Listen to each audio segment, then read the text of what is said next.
Hi everyone, my name is Chelsea. Welcome to my kitchen. Welcome to Little Mountain Ranch. I'm really happy to have you here with me today where we are going to make some more inexpensive pantry staples. So we are going to make some sauerkraut today, some canned chicken, and some canned bone broth for the pantry. I normally don't do a lot of canning during the winter time, or in the spring for that matter. It is just about spring, thank goodness. But we are actually out of canned broth in my pantry, so I need to make some more. And I had a bunch of drumsticks and thighs in the freezer that I decided to make into this broth. The other thing that we recently ran out of is sauerkraut. So I normally make probably 4 gallons or so of sauerkraut to last us through the year. And that's normally sufficient because not all of us eat sauerkraut. We don't eat a ton of it. However, my husband has recently taken to eating sauerkraut every day, and he has chewed through my homemade sauerkraut, which is fine because that's what it's there for. But I do need to stock up again because he went to buy sauerkraut at the grocery store, and this was the brand that he bought, which is just under a quart, around a quart or so of sauerkraut. And this was purchased at Save On Foods here in British Columbia. And it was $7. I think it was $7.50. $7.69 for this much sauerkraut.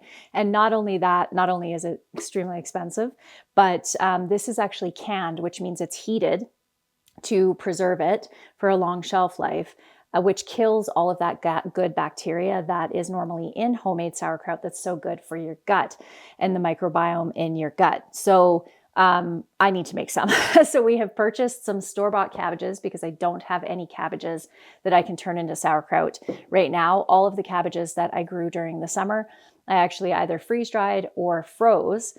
And that doesn't make for good sauerkraut. You really do need a fresh or sort of fresh, but at least a raw cabbage in order to make sauerkraut. So we're going to make some sauerkraut, and then we're going to make some bone broth and some chicken broth. So we're going to dig into getting this sauerkraut made. You can make sauerkraut with just plain cabbage and a little bit of salt. That's all it takes to make sauerkraut. It's super easy to make. Or you can add some extra ingredients to it. And in this case, I have so many carrots down in my root cellar that I have decided to add some grated carrot to my sauerkraut as well, which adds just a little bit of sweetness. And I'm also going to add some garlic cloves to it to give it a little bit of a garlic flavor. Totally unnecessary, but definitely adds a little bit of extra, interest in the flavor of sauerkraut. So really love that. So what we're going to do today is make the sauerkraut, but we're also at the end of the video, we're going to break down the cost savings of making it at home. And they are fairly significant, as seems to be most homemade pantry staples. Definitely less expensive than buying at the grocery store, particularly right now. This is a nice dense cabbage. There's a lot of weight to it, which is nice. So I'm just peeling off the outside leaves of the cabbage and then I'll cut off any little parts like this, just so that it is clean as it can be. So you can slice this by hand, which is what I do with my sauerkraut, or you can use a food processor if you're making a really large batch of sauerkraut. So first thing I'm going to do is cut this in half, or sort of half. Didn't really go in half there. Look at how dense those leaves are.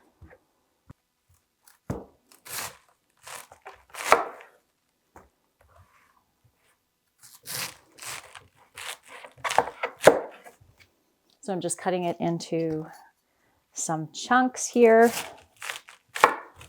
and cutting out the core, which really doesn't seem to be too huge with this particular cabbage, which is nice.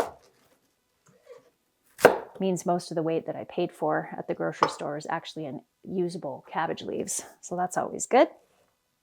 So if I find any little spots in it like this, I don't know if you can see that little black spot there, I'm just going to cut that off and remove it and just use the really clean cabbage for this. So I have some big bowls over here that I'm going to be putting my cabbage in, and it usually takes one good size cabbage to fit a half-gallon jar like this. I do like making my sauerkraut in half-gallon jars.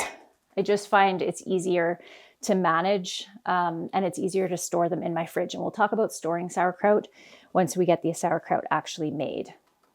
So now all we're going to do is slice our cabbage up And when it comes to slicing it up, you can choose the size that you want your pieces to be. So this store-bought sauerkraut, let me show you this close up. It does smell good though, got to give it that, is very fine. It's kind of shaved sauerkraut.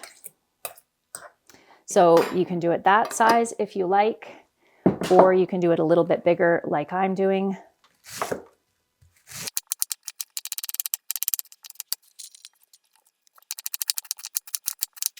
So you can cut it lengthwise like this and leave it like that, or you can cut it in half just so it's a little bit easier to actually use and eat.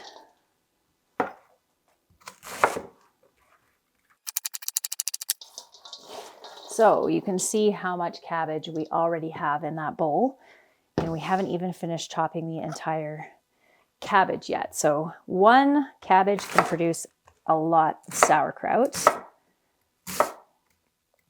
In my last video where I shared a recipe using cabbage, I showed how I freeze cabbage in the wintertime. And what I do, so I'll just show you now because I had several people ask me about it, is I cut my cabbages into quarters like this, but I leave the stem on here, or the core of the cabbage. And then I boil this for around 3 minutes in a boiling pot of water, and then I dunk it straight into some ice water to cool it off.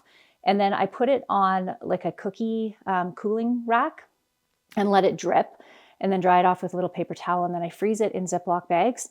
And it's fantastic because it's already partially cooked through. So it's super easy to add into soup. I use it when I make borscht, or in that recipe, that potato cabbage fry, stir fry thing that I made in my last video. I could just throw it right in there, and you honestly can't tell the difference between if it had been cooked fresh or frozen like that and then cooked. So super handy and convenient way to store cabbage in the wintertime, because cabbages are definitely less expensive, at least up here where we live, in the fall when they are in season. So it's a good time to stock up on cabbage and freeze it. So even though I could probably fit all this cabbage into one bowl, I'm going to divide it out over 2 bowls because I have to knead it similarly to the way that you knead bread. I have to knead some salt into it, and it's a lot easier to do if it's divided out into some smaller batches. So that is why I am doing that.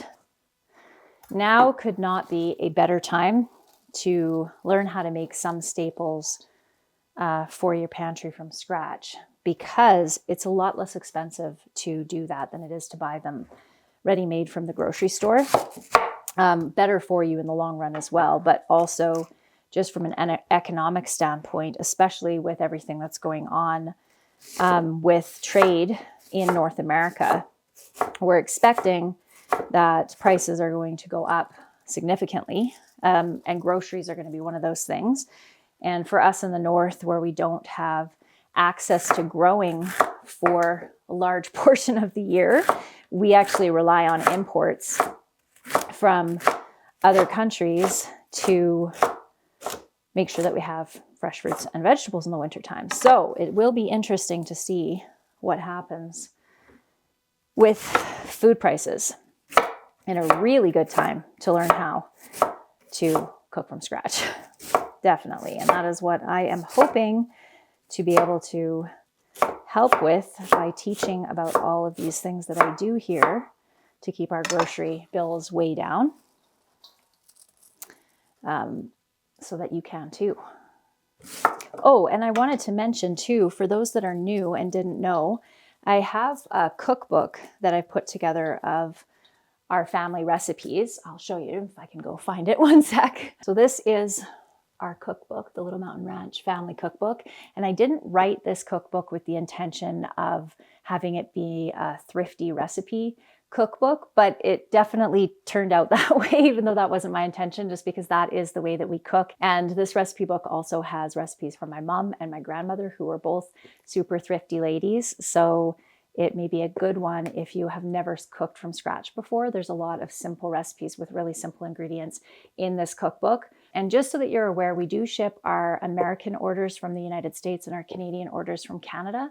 So the tariffs shouldn't be impacting our cookbooks. And you can find those on our website, and I'll put a link for them down in the show notes for you. So let's finish getting all of this cabbage chopped up here. I better start moving on to that bowl.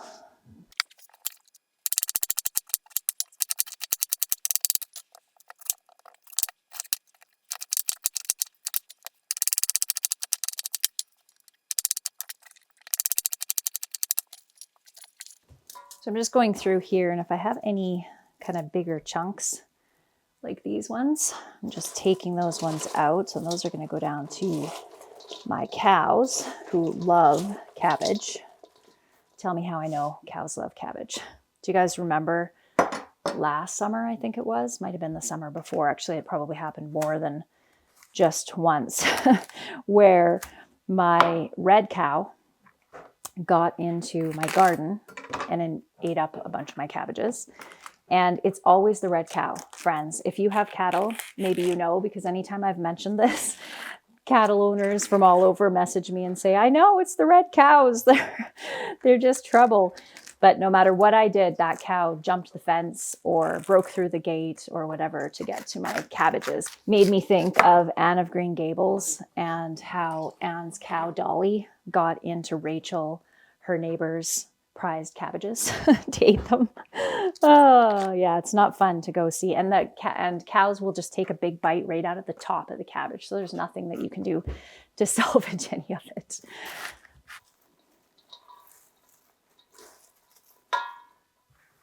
All right, there we go. Our two nice big bowls of cabbage. So I'm just going to clean this up, and then we'll add the salt and start the kneading and massaging of our cabbage. I just about forgot to add our grated carrots. So I'm going to add one large grated carrot. And in case you're wondering and you'd like to experiment a little bit, you can use purple cabbage or red cabbages in your sauerkraut. It makes really pretty sauerkraut.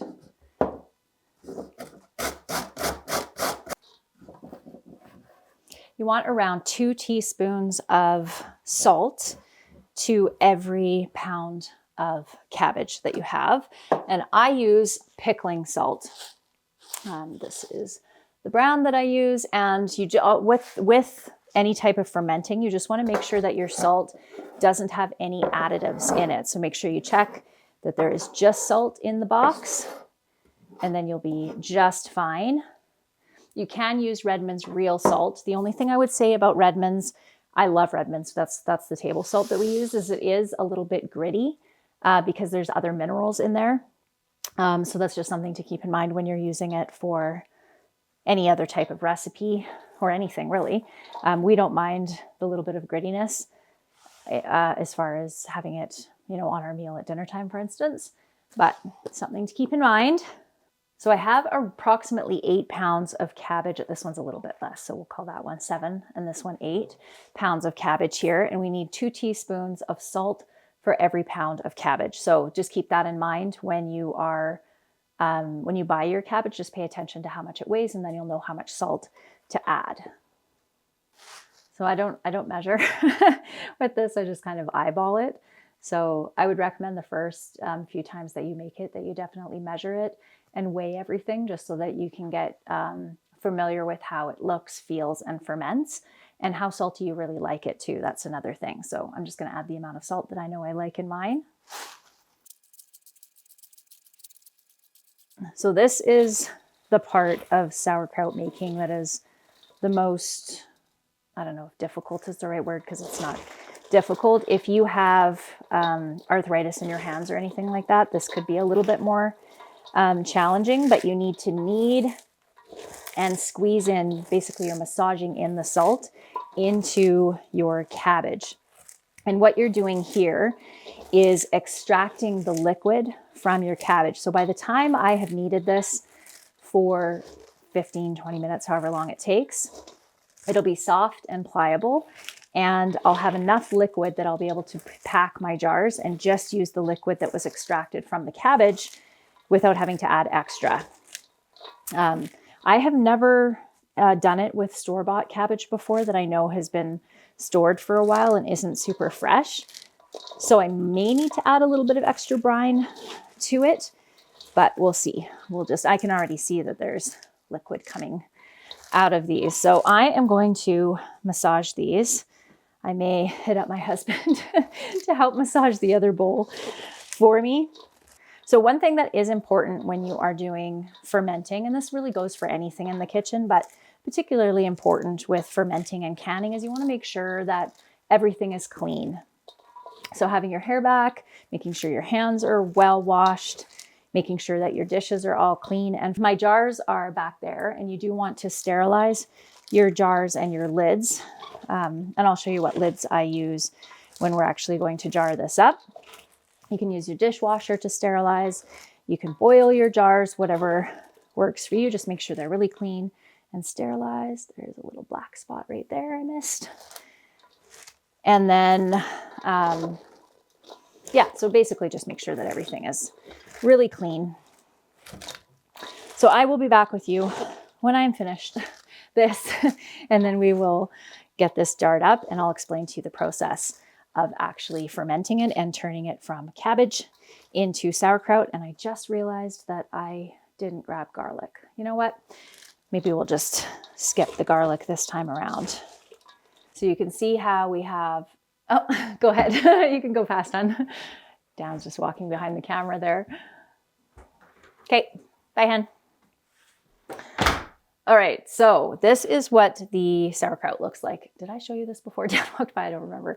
Anyway, so you can see that it's kind of lighter in color. It's much softer. You can see how much softer that is, and there's lots of liquid in the bottom of that. So we are going to fill our jars.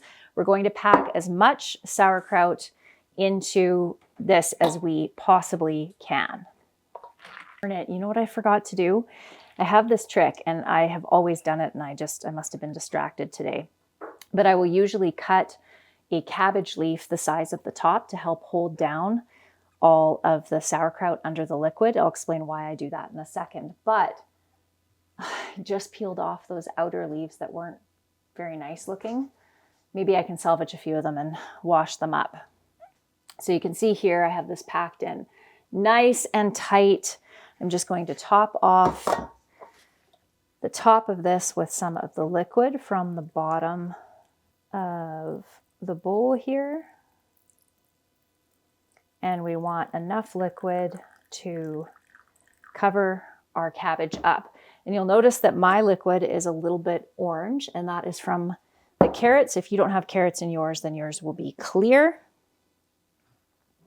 So there's jar number one. It's less messy to fill the jar if you fill it in your bowl. Just make sure your jar is really clean, that's all.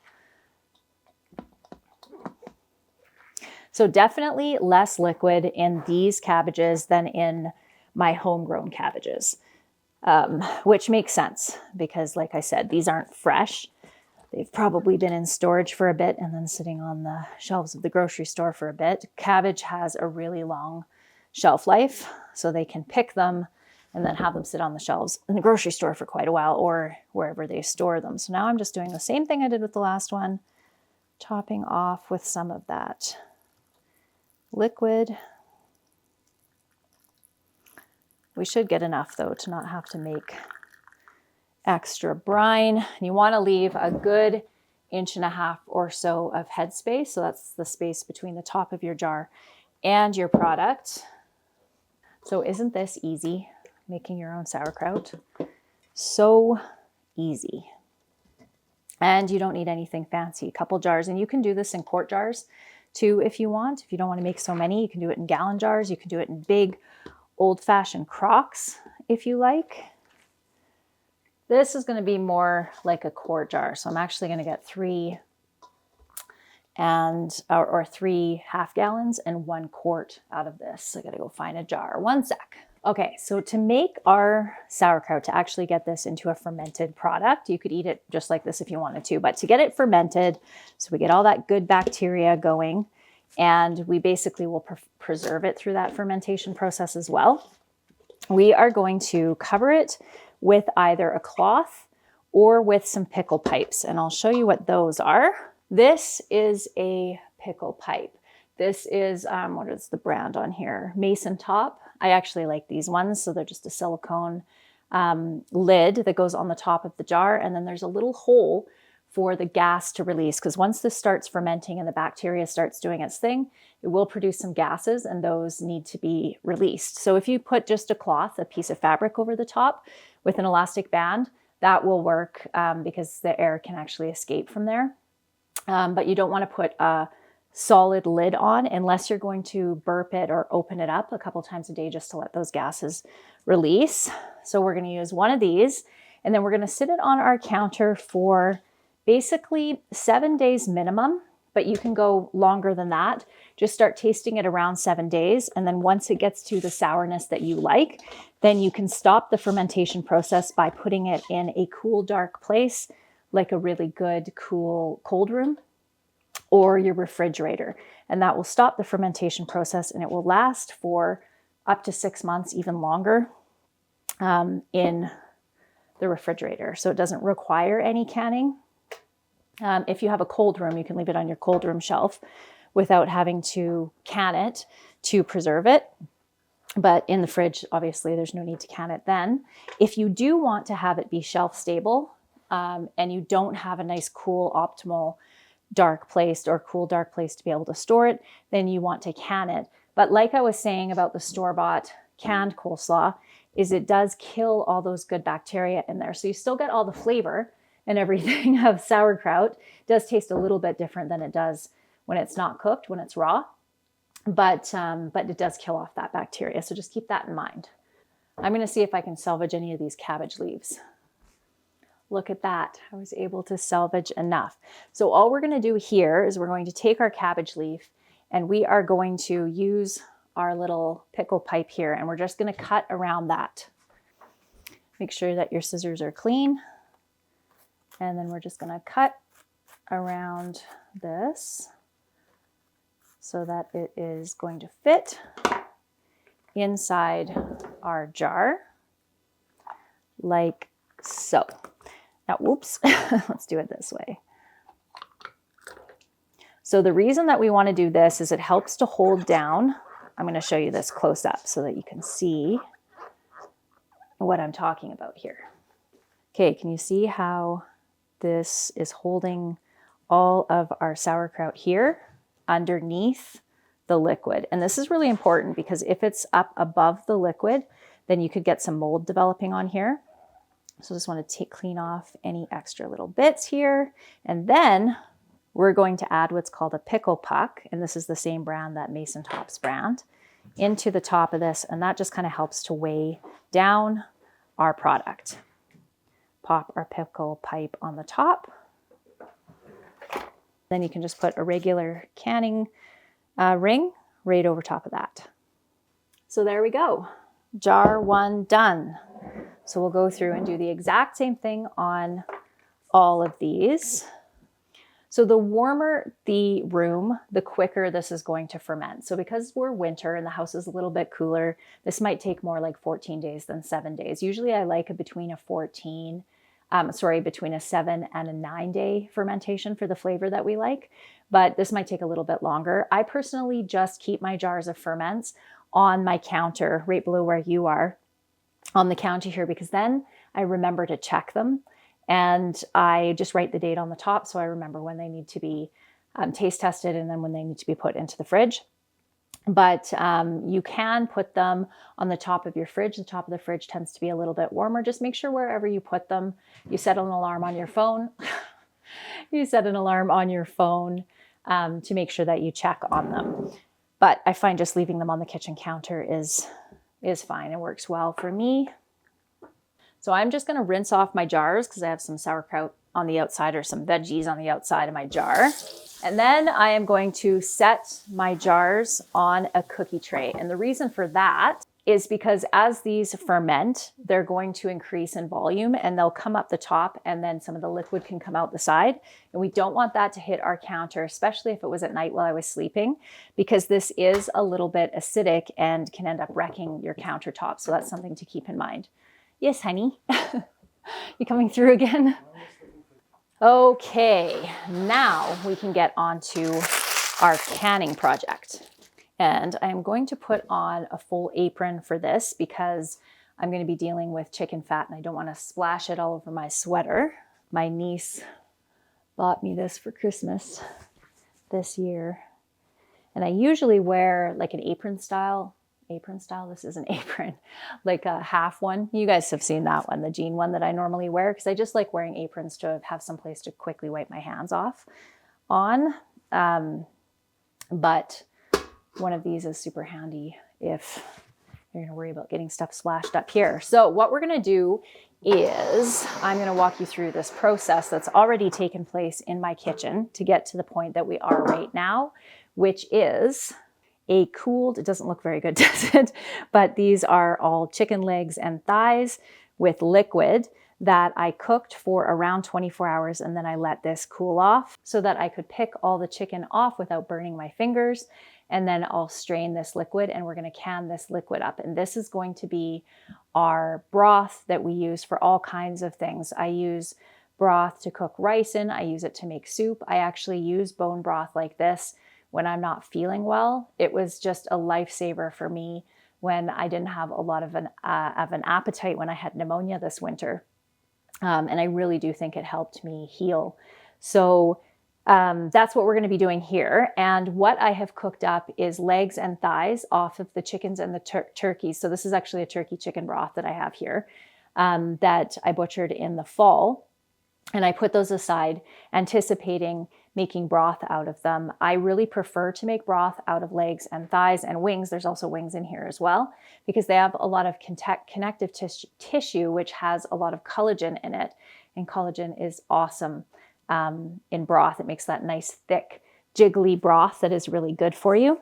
So what I did to get to the point that we're at right now, which is we have cooked meat and broth already done, is I took my chicken out of the freezer a couple days ago and I put it in a sink of hot water and I just let it sit there for a few minutes until it was thawed enough that I was able to take the chicken out of the bag, put it right in my roaster oven here. And I have another roaster oven back over there that is also filled with chicken and broth.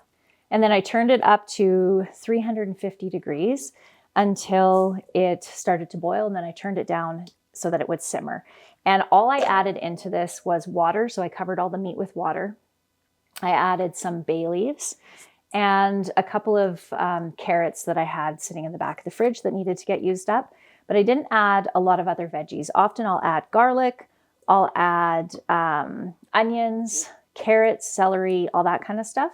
But I decided to leave this just a plain broth this time. And what I'm going to do with this meat is I'm actually going to can the meat. And so the only thing that's going to be basically wasted here are the bones and the skin. Although the skin has cooked down quite a bit, there's not much left on it. So we're going to be using up pretty much everything. And when meat has cooked for a long time like this, you really can get every little bit off of the bone. Whereas if I were to cut this off the bone when it's raw, oftentimes I end up missing some of it just because I can't get it off the bone. So this is a good way to make sure that you're getting every little scrap here. Another way that you can make broth is if you buy whole roasting chickens.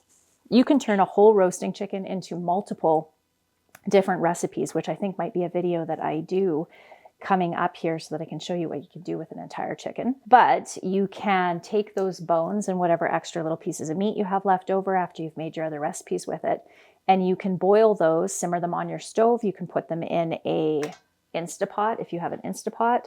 You can put them in a stock or a crock pot rather, and slow cook them just like I've done here and extract all that goodness out of the bones and then make bone broth that way. You don't need to do it with the meat on the way that I am doing it here.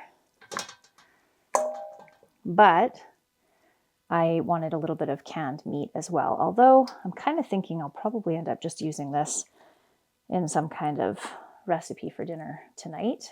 But we'll see. We'll see how much we end up with.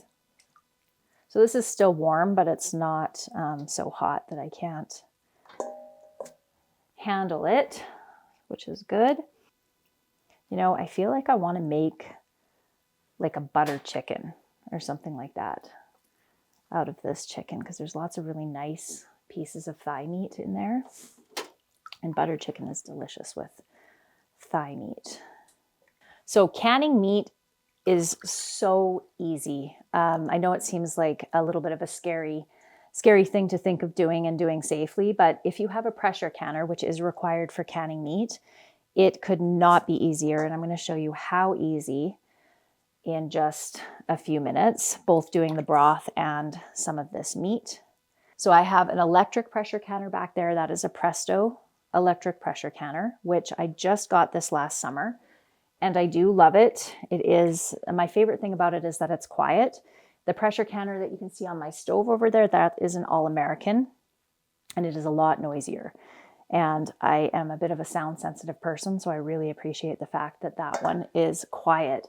The other thing about that one is if you are new to canning, it is so easy to use. It really is self-explanatory, walks you through all the steps on how to use it. They aren't inexpensive. I think that one was around, I want to say $450 or $500, something like that. I'll put on the screen how much they're going for now, but well worth the investment if you have the funds to be able to invest in something like that.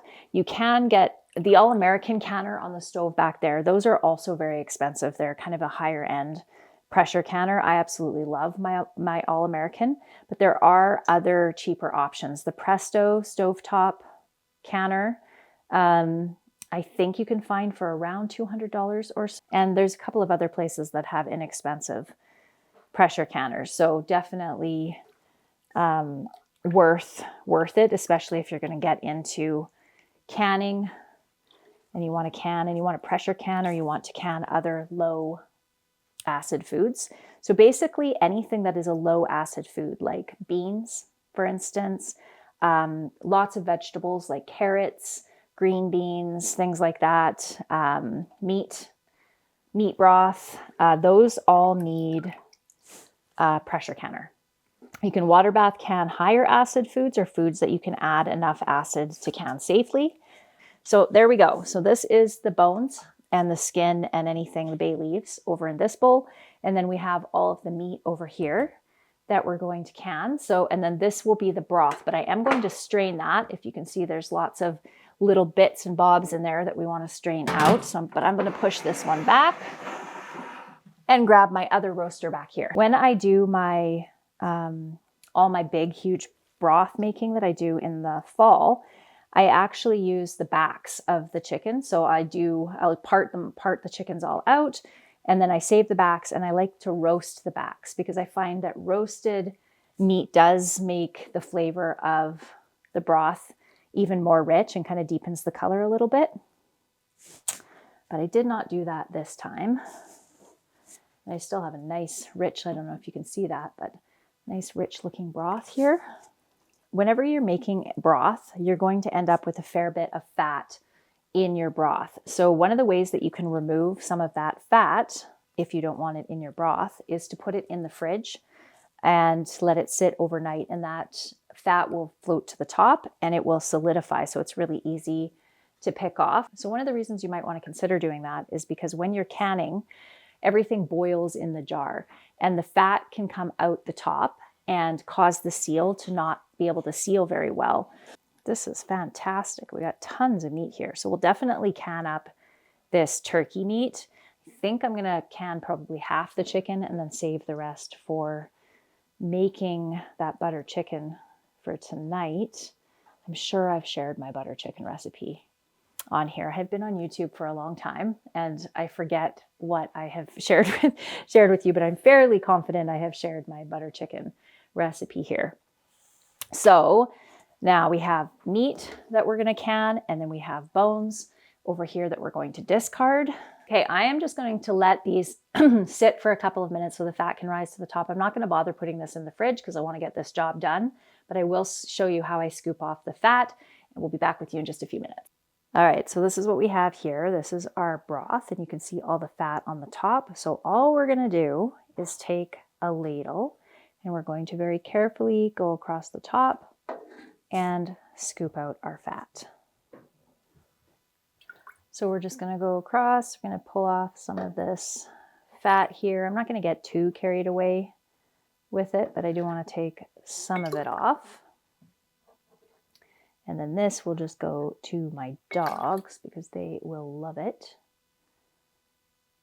And then we're going to run this through a cheesecloth to get out all the little bits so that we have a nice clear broth. So you will notice the fat rise to the top of this really, really quickly. And so you could pop this in the fridge and there's still lots of good juice. This would make an awesome base for a gravy, which is what I think I am going to do. I'm going to set that aside, and then the fat on the top will go out to the dog. So now this is ready to strain here. What am I going to do? Let's see how much liquid we have in the bottom of this. Quite a bit, actually. So that we're going to dump. Was that the chicken or the turkey? That was the chicken. So we'll put that one in the chicken one. And then we're going to dump our meat into the bowl and then use our strainer with a little bit of cheesecloth to strain out our broth here. Sorry, friends, I'm distracted by the project at hand. Instead of opening up some cheesecloth, I have just decided to use an old pillowcase here. That's clean. And whoop, we're going to just dump in our broth. Look at how nice and brown that is.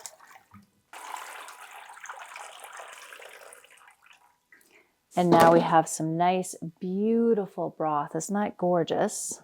I like to use regular canning jars for broth because they have a small opening and it's not a big deal to get broth out. And then I like to use wide mouth jars for anything bigger than basically a broth. So we are going to fill up our jars.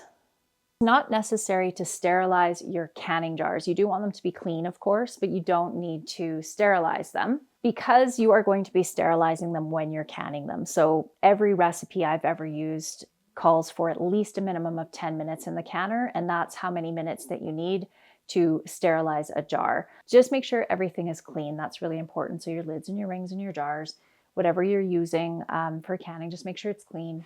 You don't have to worry about sterilizing it. So 3/4 of an inch of headspace is what you want for your broth. Do you know what I am craving right now? Is a open-faced hot turkey sandwich with gravy on it. Maybe that's what I'll do instead of the butter chicken, or I can use some of the meat for that for dinner tonight. And I just made a few loaves of sourdough bread too, so that would be so delicious. The meat is warm and the broth is warm. It's not hot, but my canners are not hot, so that's fine. One of the things that you always want to keep in mind when you're canning is you want everything to be the same temperature. So if your product is hot, you want your jar to be hot and you want the water that it's about to go into to be hot. If it is cold, you want everything to be cold and so on. And that will just help prevent any jars breaking and cracking from extreme temperature shifts. So everything here that I have, ooh, got one bone in there. Everything that I have here is warm, so I'm good. Okay, this is chicken and this is turkey, so this one's going to be a mixed jar. It doesn't really matter because I usually use these just to make soup, or what I'm going to do now is the open hot sandwiches, though. These so good. So this one's going to be a bit of a mix of turkey and chicken. That's fine. I'm not even going to worry about labeling that. I think I probably need to hold back about half of this. So let's just get our canners filled up and see where I'm at right now for space in my canners. The perfect amount of broth for these 5 quarts of meat. So I think I'll put these in my electric pressure canner here.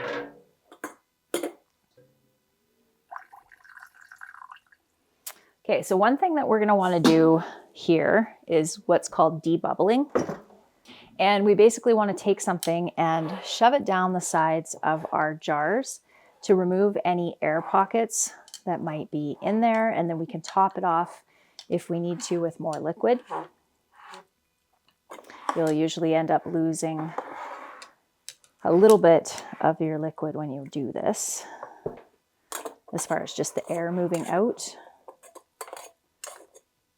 Okay, there we go, but I think that's looking good for head space here. We want around an inch or so, give or take.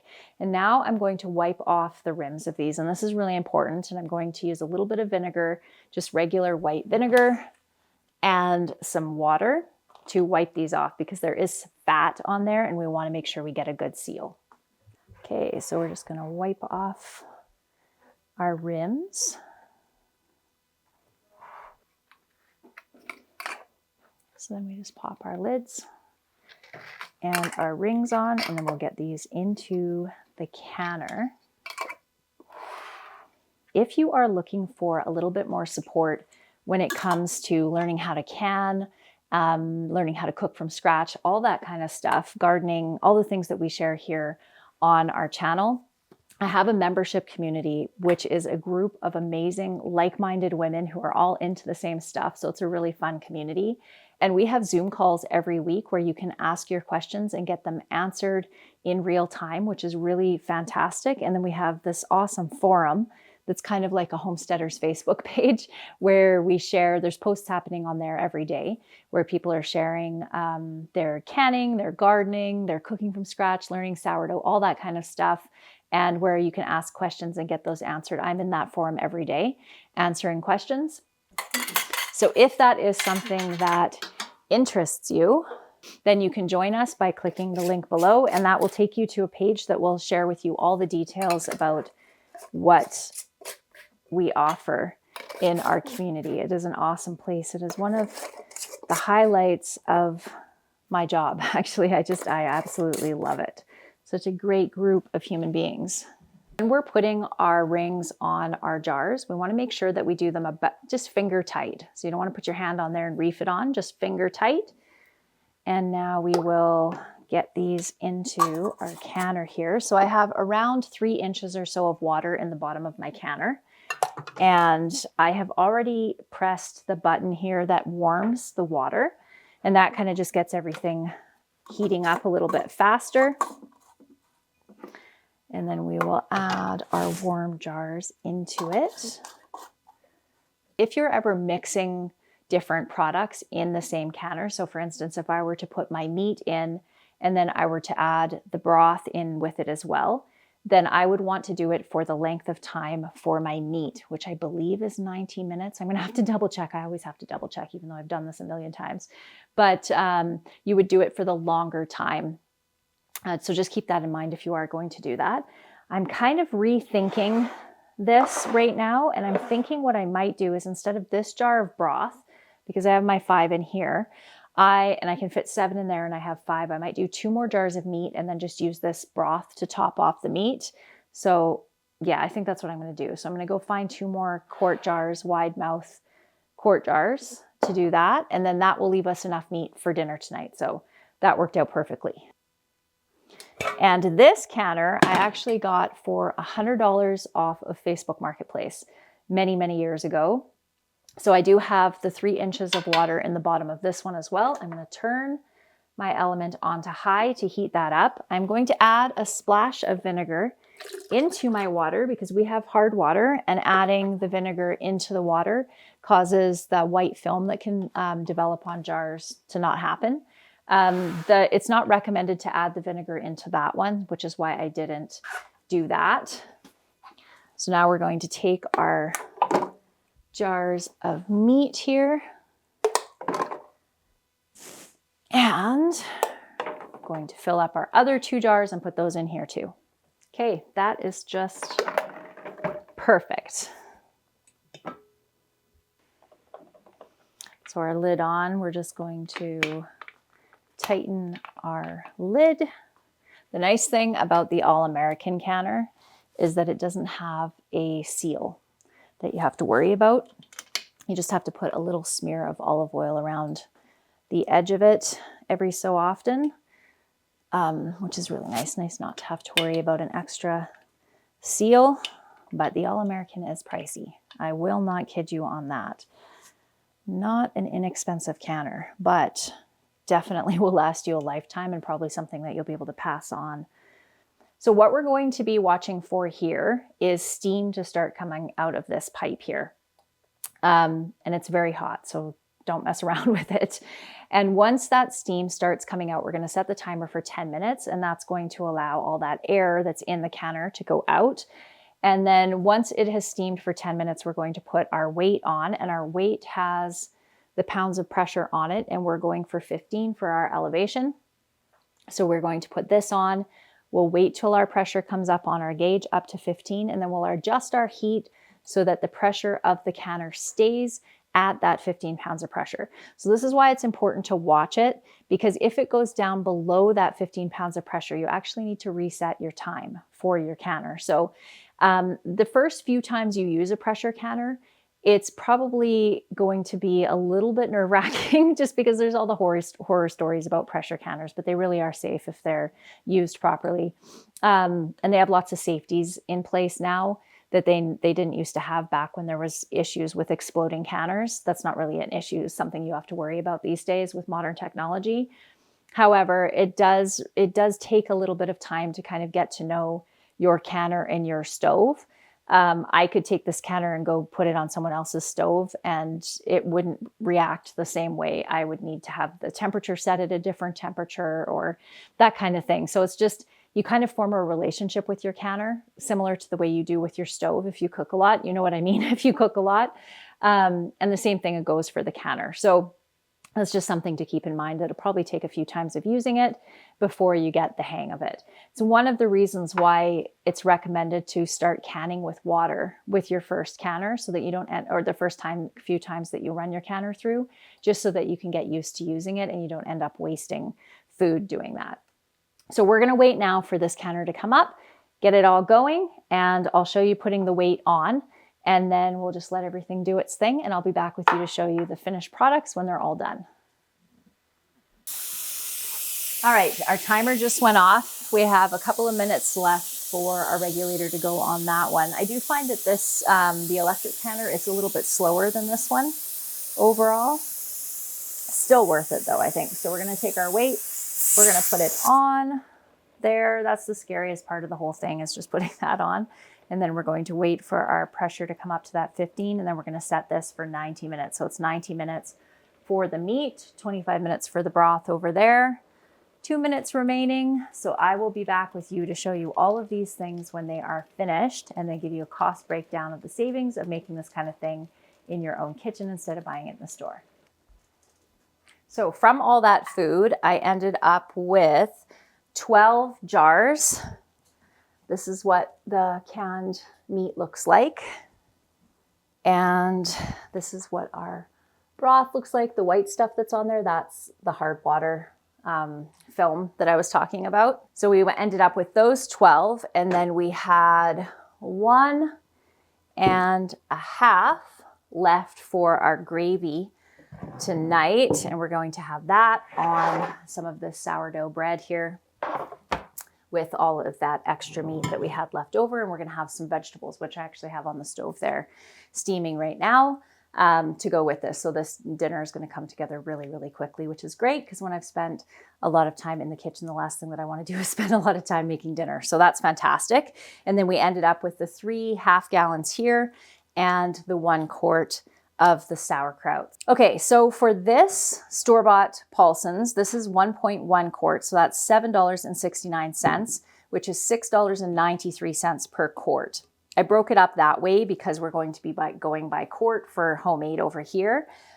So 1 large cabbage, these cabbages were around $6 each. They were really heavy, nice cabbages, nice solid dense cabbages, at around $6. So that puts us at $3 per quart of our homemade cabbage or homemade sauerkraut here. So that means that we have $3.93 saving per quart making it at home, which is a fairly significant savings on top of the health benefits. So to me, definitely a no-brainer, especially because making sauerkraut could not be easier, as I've shown you today. So for me, making my own sauerkraut with my own homegrown cabbages, with the cost of the cabbage being negligible because the pack of seeds are super cheap and cabbage is really easy to grow,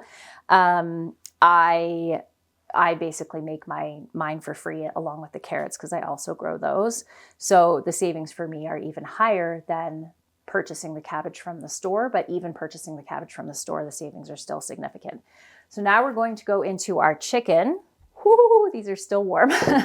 And our broth here, they're still boiling, you can see in there. What I wanted to emphasize today is the quality of home canned products, because you guys just saw exactly what I put in here. We know exactly what's in these canned jars. I know how this chicken was raised because I raised it myself and I butchered it myself. So I feel really good about this product, and I'd like to believe that the nutritional quality of this product is likely higher than what I'm going to buy in the grocery store.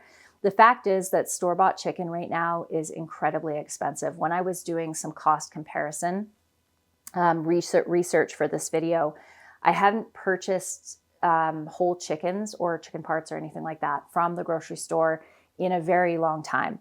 And when I was thinking about the cost of a whole chicken at a grocery store, I had the price that I last remember paying for one, which was between $6 and $7 to buy a whole chicken, which with the amount of food you can make out of an entire chicken and then being able to make broth out of it as well is a great deal. However, that is not the case these days. A whole entire roaster chicken I found was $18.95 at our local grocery store, which is just outrageous. It used to be the cheap way to buy chicken was a whole chicken. And now I found in comparing prices that buying wings, like a 12-pack, a bulk pack of chicken wings, was actually cheaper than buying the whole roaster chicken per pound. So that might be something to consider. And I think I mentioned this at the beginning, but when you use wings and thighs and legs for making your bone broth, there's a lot more connective tissue involved in that. So you get a lot more collagen in your product and other nutrients that you can extract from those bones and that cartilage, which makes a better broth anyway. So that would be what I would recommend doing. And then also, of course, buying directly from a farm if you can. I do find nowadays, because the cost of farming is so incredibly high, that small farmers are having to have their prices be as high or even sometimes higher than the local grocery store just to make ends meet. But if you can afford to support a local farmer, I would highly recommend you do that. It's a huge blessing to them to help keep their business going. And usually food that's made, or animals that are raised on small farms, have a different quality of life than those from Big Ag. So that might just be something to consider when you're looking at buying meat. If you have the opportunity to support a small local farmer, I would highly recommend doing that. Having been one myself in the past, we used to grow meat for the local market. It's just, there's just nothing better you can do to support your local farms than buying from them, of course. Cost savings for me, growing my own chicken and canning my own chicken and making my own broth, are fairly high. But I know that isn't an option for a lot of people to raise their own meat. So I think the motivation for this product specifically more has to do with the nutrient value and the ethics of it than it does the cost savings. Although there is a couple of dollars worth of cost savings per jar of these products. I think it's around $3 for the broth and probably around the same for the chicken itself. But like I said, for me, it has more to do with the nutritional value, knowing what's in it, and the ethics of it as far as what motivates me to do this. It was fun to do a little bit of canning today. I usually don't start digging into canning until into the spring, late spring, and into the summer. But it was kind of fun to get my canners out today and do a little bit of canning with you. I hope that you learned something today, my friends. If you have not canned your own sauerkraut, I would love for you to give that a try and then let me know in the comment section of this video or in one of my future videos. I would be really excited to see more of you try doing this and then let me know what you think of it and the process of it. And then the same with the canned chicken and the canned broth. I hope that you enjoyed today's video, and if you did, please consider subscribing to our channel, hitting the bell notification so you can be notified when I post my next video, and liking this video if you enjoyed it. I hope that you all have a fantastic day, and I'll see you again in the next one. Bye, everyone.